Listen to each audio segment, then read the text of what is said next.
So, as you know, we are in chapter 4. In the last class, we actually just revised the basic teaching of Bhagavad Gita, just for the benefit of some newcomers. Unfortunately, they have not joined today. So, but it was a revision for all of us. So, again, to get back into the track of teaching. So now we are in the 4th chapter, which is titled Jnana Karma Sannyasa Yoga, and we had completed up to the 23rd verse. So let us just read verse number 23 again. Gata sangasya muktasya jnanavastita chetasaha yajñāyācaratah karma samagram praviliyate. So here, as we saw in the last class also, it talks about the grahastha jnani. So Krishna again is emphasizing that you don't need to give up everything and go to the Himalayas or become wear your ochre dress, become a sannyasi to gain jnana. You can continue to do your duties as you are doing and still get the same knowledge. So that is why in this few verses Krishna is again and again emphasizing that you can be a grahastha and still attain moksha. So it is for the benefit of all of us. So we need not think that only by taking sannyasa we can gain moksha. And the only thing is we need to continue to do our actions free from attachment. So as long as you are not attached to the result of the actions, you continue to do, keeping in mind that you are not the doer. So how do you attain that? So freedom doesn't mean, or moksha doesn't mean that you attain a particular state where you gain just suddenly there is a kind of a light shining on you and you gain moksha. It doesn't happen that way. It's a gradual process. So ultimately you gain freedom from anxiety, from tension, from worry, insecurity, unhappiness. So you are free from all these things on a permanent basis, because all these things definitely in our day-to-day life we are free for some time. We are free from anxiety, from tension, from worries, insecurity, unhappiness, all these things. For a short time we definitely get free, but that doesn't last. So when you say moksha means freedom from all this on a permanent basis. So how do you get this freedom? Freedom comes from detachment. Detachment from the results of the action. You continue to do, but you are not worried about the result of the action. You accept the results of the action as they come. And how do you get detachment? Detachment comes from knowledge. Knowledge of the self. the knowledge that you are that Atma. So once you have that knowledge, and if you keep in mind that knowledge at any time, if you keep in tune with the teaching any time and continue to do your action, you will be free from detachment. You will be free from all the problems associated. Unfortunately, we think we are doing, without us nothing will happen. So we do all our things thinking that we are doing. So that is what causes the problem, because when things don't go our way, we get frustrated, we lose our sense of balance. So as long as that knowledge is there at the back of your mind, that long you will continue to do your work without any disturbance, without any attachment to the results. You do, because as long as you are in this body, you have to do whatever you are supposed to do. You cannot escape from your responsibilities. So continue to do them, but do with the knowledge that you are not the doer. And that knowledge comes from study. So the more we study, the more the knowledge gets firmly rooted in our mind, the more we will be detached from the results of all the actions. So this is what this verse conveyed. Now let us move on to the next verse. Verse number 24. Brahmarpanam brahmahavihi brahmagno brahmanahutam brahmaivatena gandavyam brahma karma samadhina. Now this is a very popular verse. Most of us must have heard this verse, and this verse will normally remind us about food, because most of the ashrams, if you have had any time to eat food in the ashrams or even at home, like we chant this every day before taking food. So somehow this verse is connected with food, but it has nothing to do with food. It's a very deep philosophical verse, because if somebody can understand this verse in total, that person will be a jnani. So this verse, so people wait for this verse to get over so that they can get food, because everywhere people will be waiting for this verse. As soon as this is over, you'll be served food.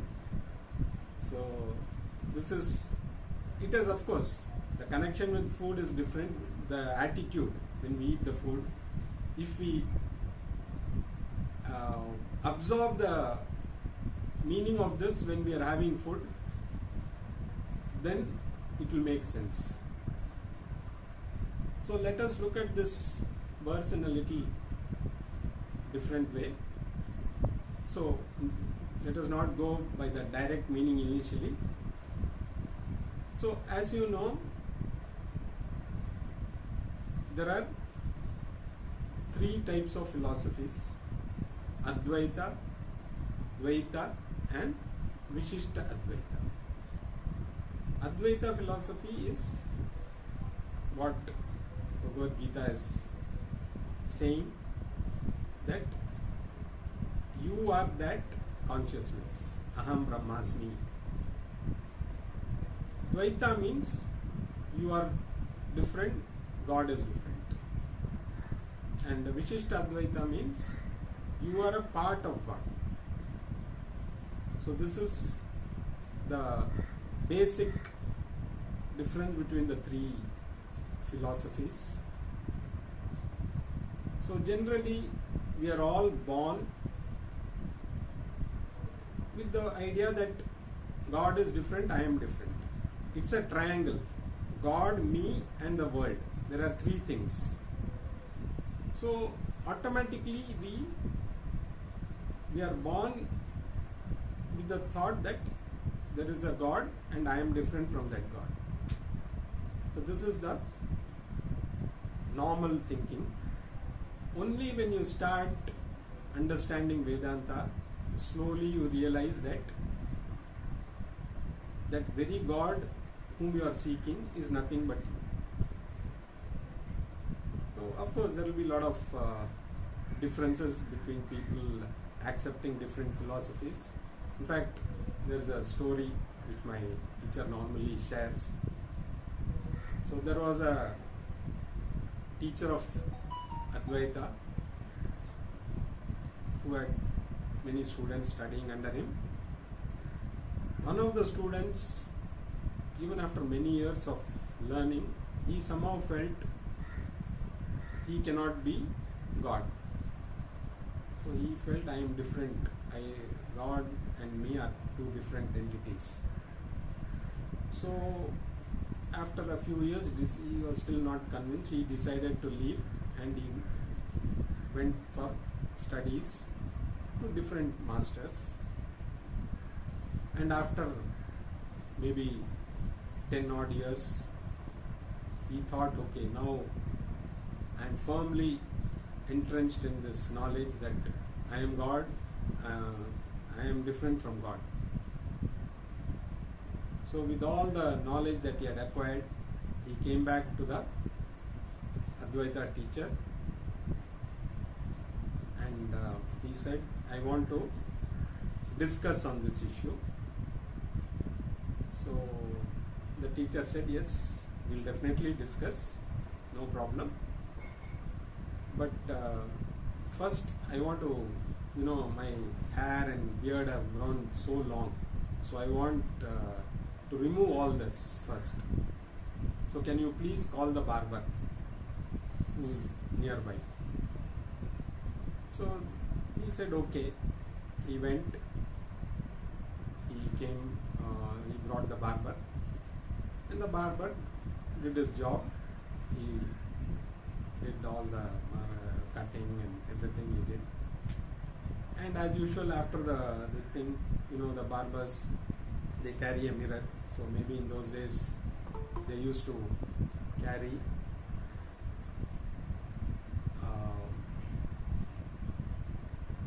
probably a bit of a broken mirror, because those days barbers used to come home. Later only we started getting these saloons, and so the barber showed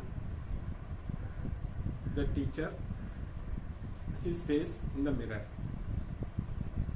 So the teacher saw his reflection in the mirror and he said, oh, such a lovely face. So he tells the barber, you must be Narayana, because only a Narayana can give me a face like this. And he prostrated in front of the barber. The barber got shocked. So he ran away saying, no, I am not Narayana, I am not Narayana. So now the student was sitting there watching. So the teacher was just conveying, you don't need to spend 10 or 12 years study to understand, to think that you are different from Narayana. Because the barber who has not done any study, he knows he is not Narayana.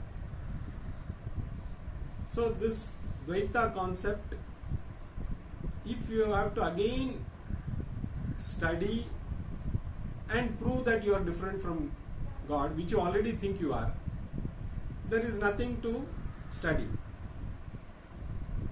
So this is Advaita philosophy, which is discussed in the... So in the first stage, first we learn the art of what we call as Viveka. So the difference between Atma and Anatma. So once you know that there is Atma is permanent and Anatma is impermanent, and we also know the nature of the Atma. It is not a part, product or property of the body. It is independent, which pervades the body. It is not limited by the boundaries of the body, and it continues to exist even after the body is not there. So this, once we understand through Viveka, through the teaching, we understand what is permanent, what is impermanent. And the only thing which is permanent is you. All the other things are impermanent.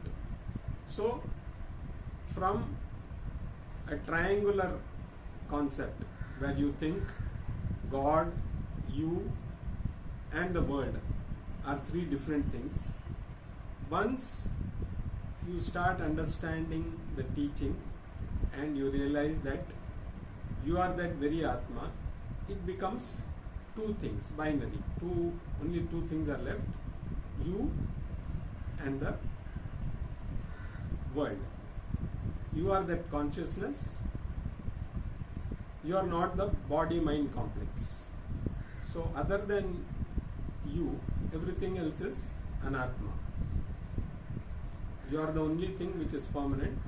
Everything else that you see is impermanent. So this is, in the first level of teaching, this is what we get to know.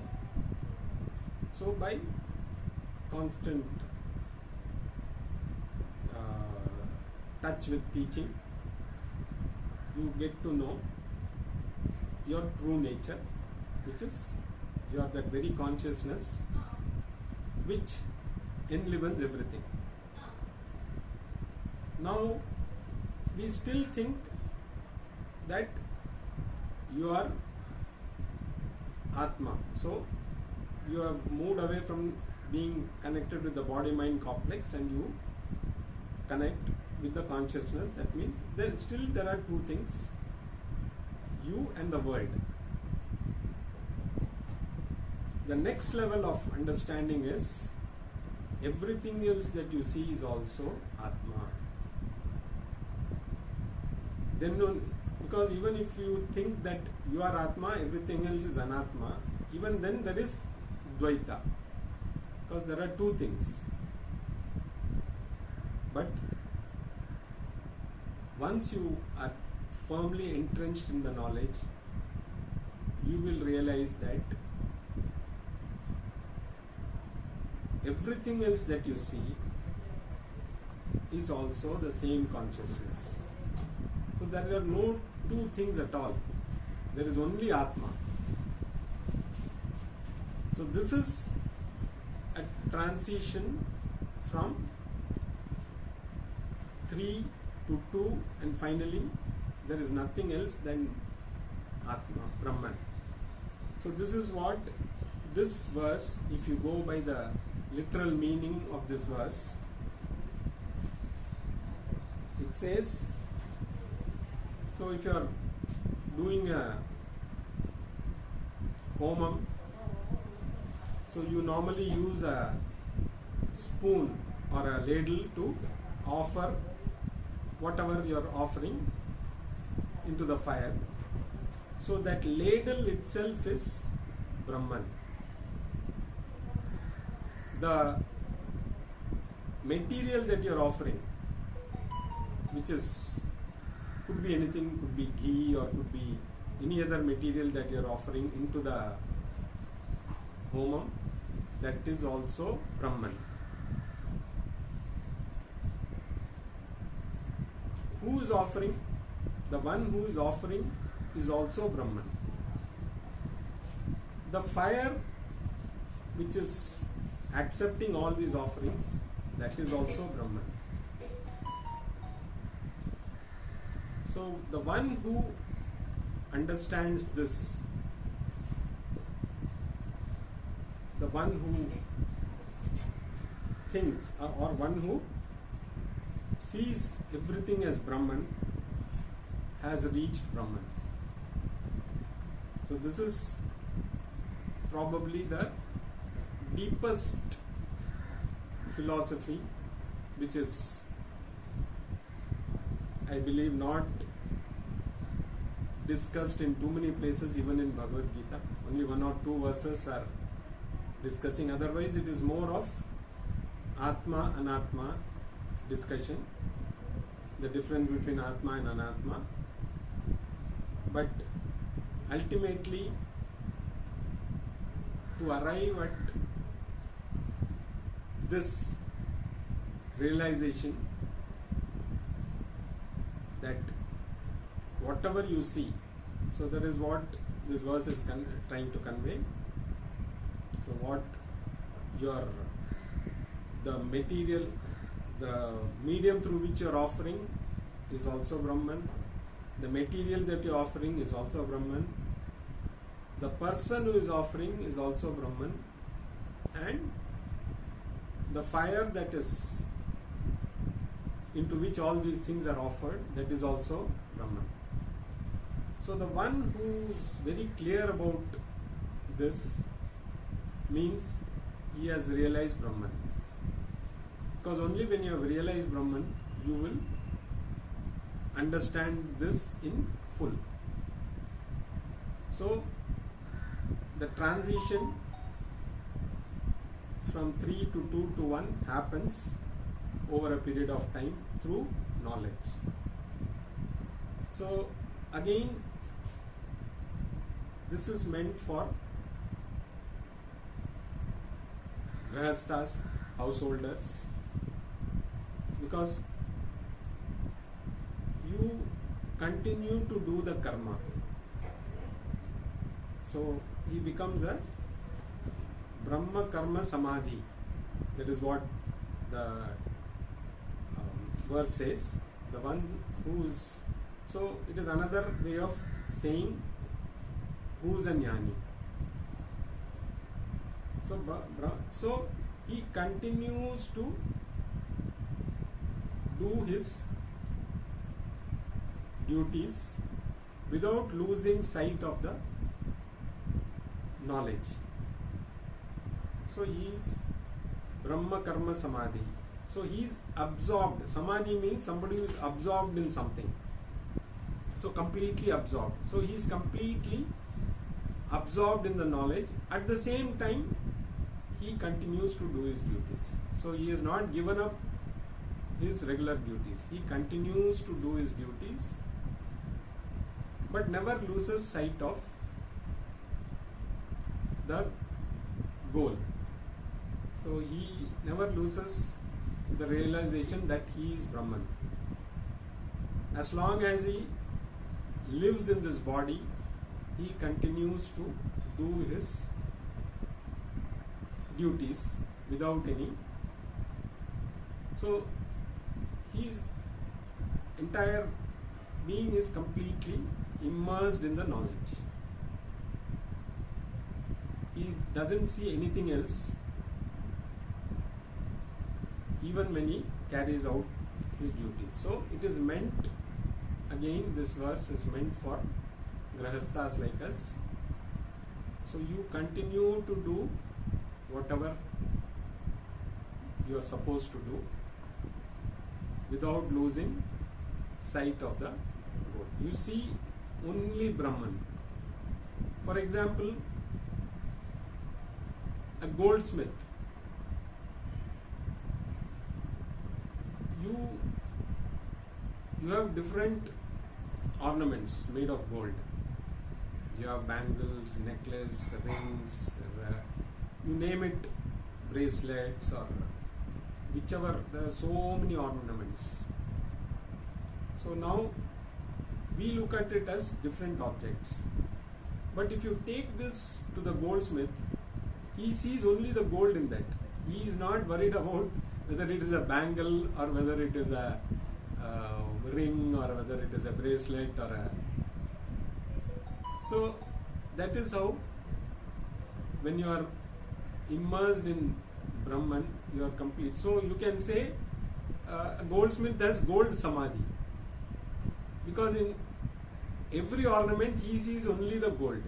How much gold is there in that? So he is completely in gold samadhi, you can say. He is absorbed in that gold knowledge. So whatever different forms he sees only the gold in that. Similarly, when you say one who is immersed in Brahman, he sees only Brahman in everything. He may, similar to gold, he sees all the other forms are different, bangles or like different forms of gold, different objects made of gold. The Jnani sees they are all different forms of the same thing. So he sees only the Brahman in that. Like the goldsmith sees only the gold in all the ornaments. He sees only Brahman in everything around he sees. Because there is nothing else other than Brahman. There are no two things. Because of our ajnanam, we are not able to see this fact. So this is a very important verse which conveys this fact. It's a very deep so even why probably we chant it before food, because we also can take this, like you're offering. So you're offering food which is Brahman into your digestive system, into the digestive fire which is also Brahman. So if you really understand the meaning of the verse, then you can also, so it is just to remind us. So before food, that is why it is chanted. So you take even the food, the process of eating is also a sort of a yajna. So it need not be an external yajna, it's an internal yajna. You have a digestive fire. So normally you pour oblations into the fire. So the digestive fire is burning and you are offering into that. So whatever you are offering is also Brahman. You are Brahman, your whatever, the fire is also Brahman. So this a rare verse which conveys a very deep meaning. The more we understand this in total, that means the person who has understood this is Brahman. So it's a very important verse in the entire Bhagavad Gita. So once we understand this fully, of course it's easy to say, okay, now you have understood everything is Brahman. So tomorrow I look at everything as Brahman. I wish it was that easy, because the moment we come across anything we think we are doing, what will happen without us, what will my family do without me. So all these things, once we get into our day-to-day activities, we forget that. So the more we are connected to the teaching, that is why they say every day you have to do some kind of study to be in touch with the teaching. So the more you are in touch with the teaching, you will be in sight of what you are. So you will not lose sight of the goal. Because otherwise what will happen is, at this moment we feel yes, what Krishna says is true. But the moment we go back to our day-to-day activities, we forget that and we think we are doing, without me nothing will happen. I am the one who is carrying all this on me, the whole load is on me. So whoever, all of us, that's what happens to us. So the more we are connected with the teaching, and for that it has to be a regular systematic study. So every day, if we are able to spend some time to stay connected with the teaching, it will help us to progress. More we will see in the next